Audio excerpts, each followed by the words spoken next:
Hello everyone, আমরা এখন শিখছি HTML। প্রিভিয়াস কিছুদিন ধরে আমরা HTML এর বিভিন্ন ট্যাগ কিন্তু দেখে আসছি।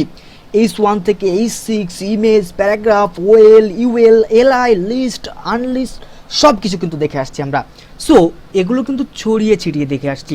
HTML এর কিন্তু একটা স্ট্রাকচার আছে, যেমন করে যে মানুষের যেমন একটা স্ট্রাকচার আছে, মানুষের হাত আছে, পা আছে, মাথা আছে, তেমন করে আপনি যদি ভাবেন যে একটা গাড়ির তারও কিন্তু একটা স্ট্রাকচার আছে, নিচের দিকে চাকা আছে, আবার আবার বলে দেওয়া আছে যে কোথায় ড্রাইভার বসবে আবার কোথায় প্যাসেঞ্জার বসবে, সেটাও কিন্তু বলে দেওয়া আছে। প্রত্যেকটা জিনিসের একটা একটা করে কিন্তু স্ট্রাকচার আছে।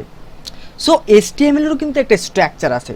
সো সেই স্ট্রাকচারটা নিয়ে আজকে আলোচনা হবে। তাছাড়া কোথায় কিভাবে বসবে, কাকে কোথায় কীভাবে বসাতে হবে সেটা নিয়েও কিন্তু আজকে আলোচনা হবে। সো প্রথমে আমাদের এই স্ট্রাকচারটা করতে গেলে আমাদেরকে যেটা করতে হবে, আমরা আর এখানে করবো না, মানে এই জায়গায় এই ফাইল আর করবো না, আমরা নতুন করে একটা ফাইল বানিয়ে ফেলবো। তো নতুন করে একটি ফাইল ক্রিয়েট করার জন্য আপনাকে এখানে আসতে হবে এবং এখানে নিউ ফাইল নামে একটা জিনিস আছে, এইখানে প্লাস বাটন আছে, এখানে ক্লিক করে দিতে হবে।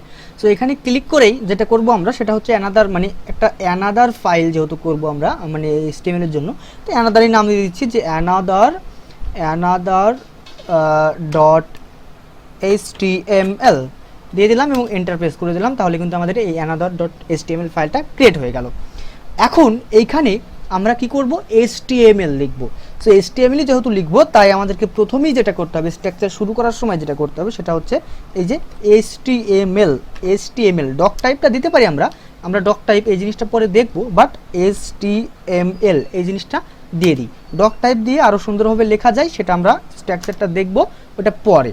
আসলে ডক টাইপ দিলেও হয় বা না দিলেও হয়, কিন্তু ডক টাইপ দেওয়া অবশ্যই উচিত এবং আমরা দেবো পরে, বাট এখন আপাতত হবে এটা করছি আর কি।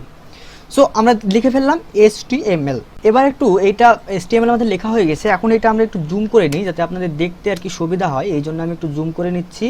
একটু জুম করে নিলাম এবং পাশে যেটা আছে এই যে এটাকে আমি ক্লোজ করে দেওয়ার জন্য Ctrl+B চাপ দিলাম, তাহলে ওটা চলে গেল। এখন আপনাদের দেখতে কিন্তু সুবিধা হবে। সো এখন যেটা আমরা করব সেটা হচ্ছে যে এই HTML যে ট্যাগটা দিলাম এর মধ্যে দুখানা পার্টে ভাগ হবে, একটা হবে হেড পার্ট এবং একটা হবে বডি পার্ট।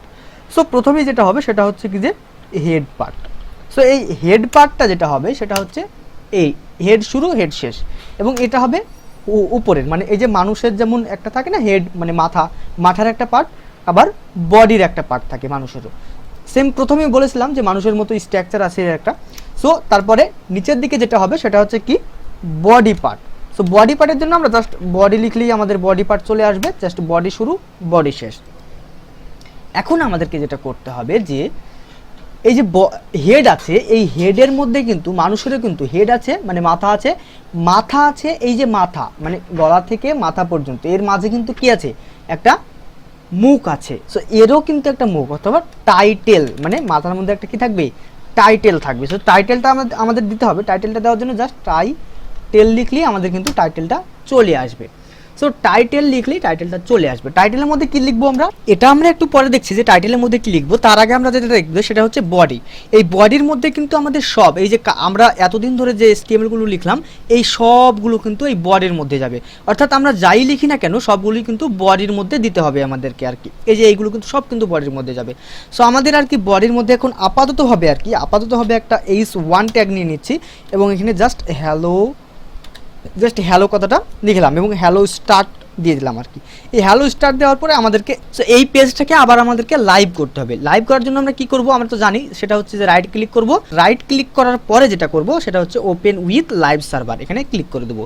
এখানে যদি আমরা ক্লিক করে দিই তাহলে কিন্তু আমাদের এই যে HTML পেজটা এটা কিন্তু লাইভ হয়ে যাবে। এই যে এখানে কিন্তু লাইভ হয়ে গিয়েছে, আপনারা কিন্তু দেখতে পাচ্ছেন এই যে এটা কিন্তু লাইভ হয়ে গিয়েছে অলরেডি। সো এখন আমাদের যেটা দেখবো সেটা হচ্ছে টাইটেল। এই যে আমি বললাম টাইটেল। এখন এই টাইটেল ট্যাগটার কাজ কি, টাইটেল ট্যাগটার কাজ হচ্ছে সেটা হচ্ছে যে এই যে ফেসবুক আছে, ফেসবুকের কিন্তু এই যে এইখানে কিন্তু ফেসবুক লেখা আছে, আমাদের এখানে কিন্তু সেটা লেখা নেই। এই যে কি একটা হিবিজিবি লেখা আছে, এটা হচ্ছে আমাদের লোকেশন। সো সমস্যা নেই, এটা আমরা পরে বুঝবো।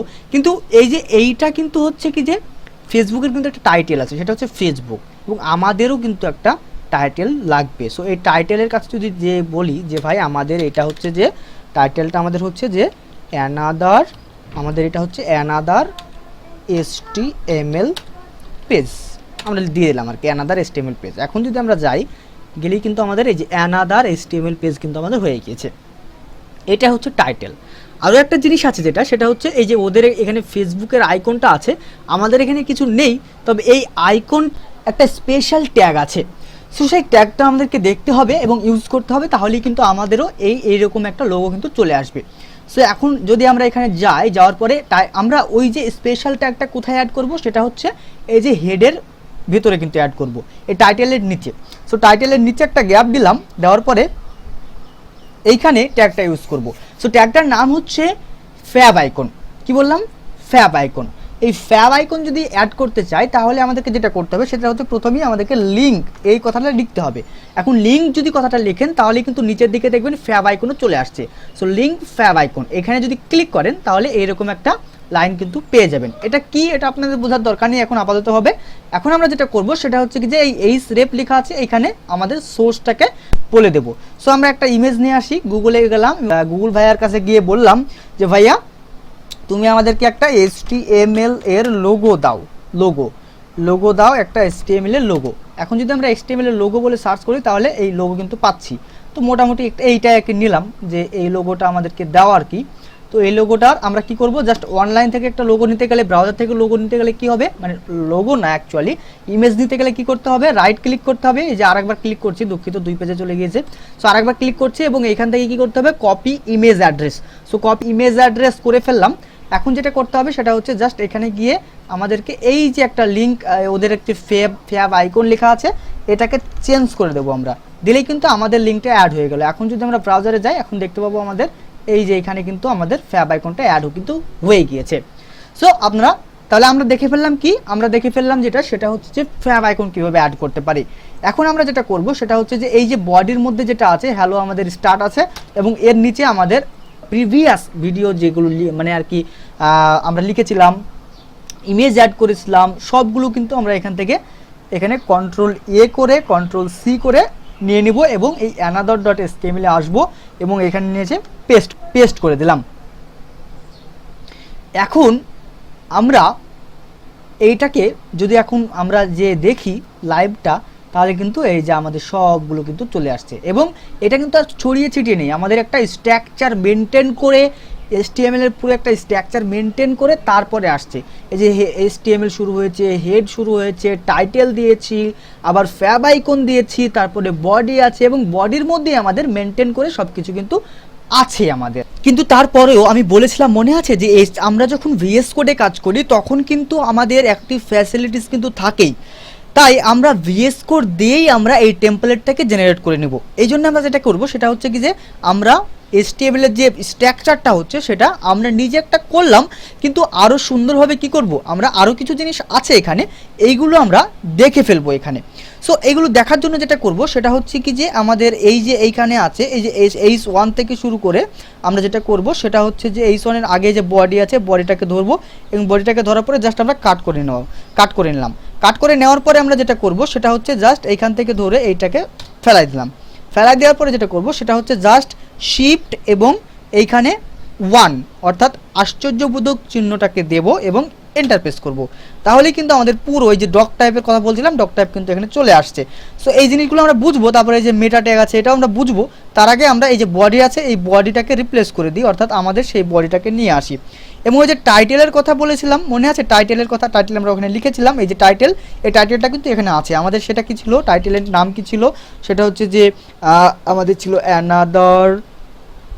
অ্যানাদার পেজ ছিল আর কি, অ্যানাদার HTML পেজ ছিল, অ্যানাদার HTML পেজ আমাদের আর কি, অ্যানাদার HTML পেজ ছিল আর কি। আচ্ছা এখানে হচ্ছে আমাদের অ্যানাদার বানানটা একটু এদিক ওদিক হয়েছে, সমস্যা নেই, আমরা এখান থেকে নিয়ে নিতে পারি। আচ্ছা তাহলে আমাদের এই যে এটা কিন্তু হয়ে গেল। আর ফ্যাব আইকনটা যদি আমরা অ্যাড করতে চাই, জাস্ট এখানে লিঙ্ক লিখবো এবং লিঙ্ক লেখার পরে জাস্ট ফ্যাব আইকন এবং আমাদের সেই ওই যে আমাদের ওইটা কিন্তু আমাদের হাতেই আছে, আমাদের এই হাতে থেকে কিন্তু আমরা পেস্ট করে দিতে পারি। সো আমরা যদি পেস্ট করতে চাই তাহলে আমাদের ওইটা এই যে এটা এই আইকনটা কিন্তু আমরা পেস্ট করেছিলাম। এখন যদি আমরা আমাদের ওয়েবসাইটে আবার যদি একটু যাই যে ভাই আমাদের ওয়েবসাইটটা একটু দেখতে চাই, এইটা যদি আমরা একটু চাই তাহলে আমরা কিন্তু যে দেখে ফেলতে কিন্তু পারি। এইখানে গিয়ে আমাদের জাস্ট যেটা করব সেটা হচ্ছে যে এই যে এইখানে এখন যদি আমরা রিলোড দিই তাহলে কিন্তু এটা কিন্তু আমাদের চলে আসছে। এখন এখানে সব কিছু ঠিকঠাক আছে, কিন্তু এবার আমরা যেটা বলেছিলাম, আমি প্রথমে যেটা বলেছিলাম সেটা হচ্ছে স্ট্রাকচার সম্বন্ধে। এখানে কিন্তু আমি বলেছিলাম যে মেটা ট্যাগটা আমরা একটু দেখব। মেটা ট্যাগটা কি? মেটা ট্যাগটা হচ্ছে, মেটা ট্যাগের কিন্তু একটা অন্তর্নিহিত আছে, অর্থাৎ এইখানে আমরা ইউজ করছি ঠিক আছে, এই ডকুমেন্টের জন্য এগুলো ইউজ হচ্ছে ঠিক আছে, কিন্তু এর একটা অন্তর্নিহিত কি আছে, যখন আর কি এটার অ্যাডভান্স কিছু জিনিস আর কি, যে মেটা ট্যাগটা কি করে, যখন কেউ এই সার্চ দিয়ে যে কাজ করে আর কি, সার্চ ইঞ্জিন অপটিমাইজ আমরা শুনেছি হয়তো এটা, তো এইটা নিয়ে যারা কাজ করে তাদের এটা কাজে লাগে আর কি। আবার কেউ যদি আপনার এই ওয়েবসাইটটা নিয়ে রিসার্চ করতে চায় তাদের ক্ষেত্রে এটা কাজে লাগে, এবং এইচটিটিপি এর জন্য কিছু একটা কাজে লাগে আর কি, মানে সার্চ ইঞ্জিন অপটিমাইজের জন্য এবং ভিউ পোর্টের জন্য কিন্তু আমাদের এটা লাগে আর কি। অনেক সময় কন্টেন্ট, এই যে ভিউ পোর্ট, এই যে নেম কি ভিউ পোর্ট, এই ভিউ পোর্টের জন্য লাগে। ভিউ পোর্ট মানে হচ্ছে আপনার এই যে এই ওয়েবসাইটের কিন্তু আপনার এটা হচ্ছে ভিউ পোর্ট আর কি। সো এই ভিউ পোর্টের জন্য লাগে। আবার হচ্ছে কন্টেন্ট, এই যে কন্টেন্টের একটা হাইট বলে দিচ্ছে ডিভাইস উইথ, মানে কন্টেন্টটা থাকবে কি ডিভাইসের উইথ, মানে কন্টেন্টটা কি থাকবে ডিভাইসের যতটা উইথ, সেই ডিভাইসের উইথের মধ্যেই কিন্তু কন্টেন্টটা আবদ্ধ থাকবে আর কি, এটা কিন্তু এখানে বলে দেওয়া হয়েছে।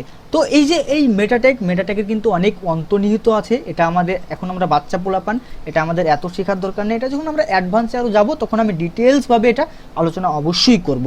সো আজকের জন্য এই ভিডিওটা এখানেই থাকলো, এবং কথা হচ্ছে নেক্সট ভিডিওতে।